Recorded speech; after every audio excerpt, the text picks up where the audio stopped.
want to remind you to make sure that you are doing speed drills. We're going to be doing lesson 93 today. Please make sure you're doing them. Also, please make sure that you are only doing the allotted time and not going over that, not trying to cheat that system. And I know none of you are, but just a reminder in case you forget. So we're doing that today. In math, all we're doing is reviewing. You're going to see this pattern of learning a new concept like we did yesterday with the repeating decimals. And then today we're going to be reviewing. Any review day that we have, we're actually going to do that on quizzes. That's going to be an easier way for me to keep track, to see instantly what you remember, what we still need to work on for the remainder of this year.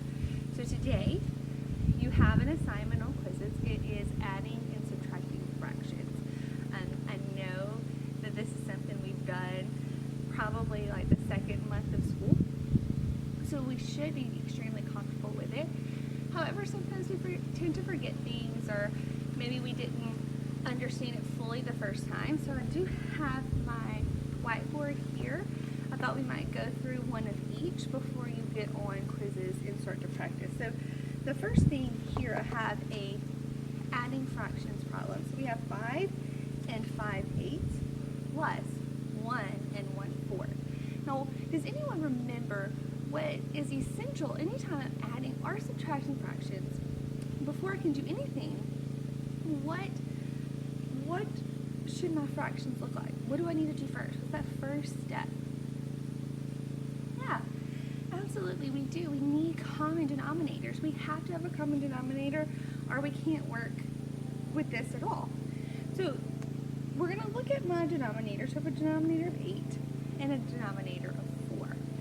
So we're going to look at what is going to be that common denominator. Well, I know if I multiply 4 by 2, it's going to give me 8. So that one should be relatively easy. So I'm going to go ahead and multiply by 2. But whatever I do to the bottom, to the denominator, I also have to do to the numerator. Numerators get very jealous. You can't do it to one without the other. So when I do that, my renamed fraction is 2/8. Now I simply add them up. When I have 5/8 plus 2/8, it's going to give me 7/8. Remember, when we're adding fractions, we only add that numerator. The denominator is going to stay the same. And then we're going to add our whole numbers. 5 plus 1 will give me 6. So we'll have 6 and 7/8. So that's pretty straightforward. That would be how I would work an addition problem and adding fractions problem. On this side of my board, we have a subtracting fractions problem. So remember, the first thing that we're going to do is check and see if we have common denominators. In this case, I have 9 and 1/3 minus 7 and 2/3. My denominator is both 3. So I'm good. I don't have to worry about giving them common denominators because they are already common. But I do see a problem. So we have 1/3 minus 2/3. I cannot take 2 away from 1. So in this situation, I'm going to have to borrow. And hopefully we remember what to do when we're borrowing, but if not, we're going to review that right now. So I'm going to borrow from the whole number. In order to do that, I'm going to take that whole number and I'm going to turn it into a mixed fraction. I'm sorry, do you hear the train? The train's coming through. So we have 9. I'm going to change it into a mixed number. Since my denominator is 3, I want my fraction to be 3 as well. So we're going to turn it into 8 and 3/3. So now I have 8 and 3/3. Sorry, that's kind of messy. I don't have very much space right there. 8 and 3/3. Now I can add the 3/3 to the 1/3 that I have. That's going to give me 4/3.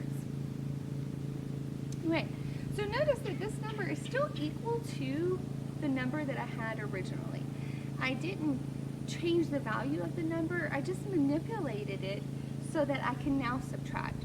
So I did that by borrowing from the whole and adding that to my fraction. So now we have 4/3 minus 2/3, which is going to give me 2/3. And now we have 8 minus 7, which will be 1. So my answer here will be 1 and 2/3. So anytime you're practicing that review in quizzes, maybe you don't remember how to do it, you can always take a look back at this video.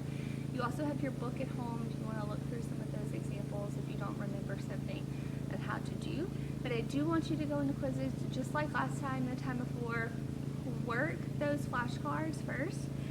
Make sure you have that practice down before you go in to take the quiz and then take the quiz.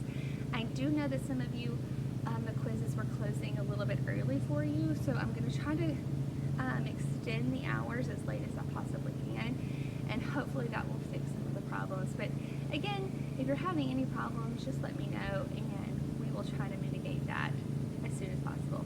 Thanks guys, bye.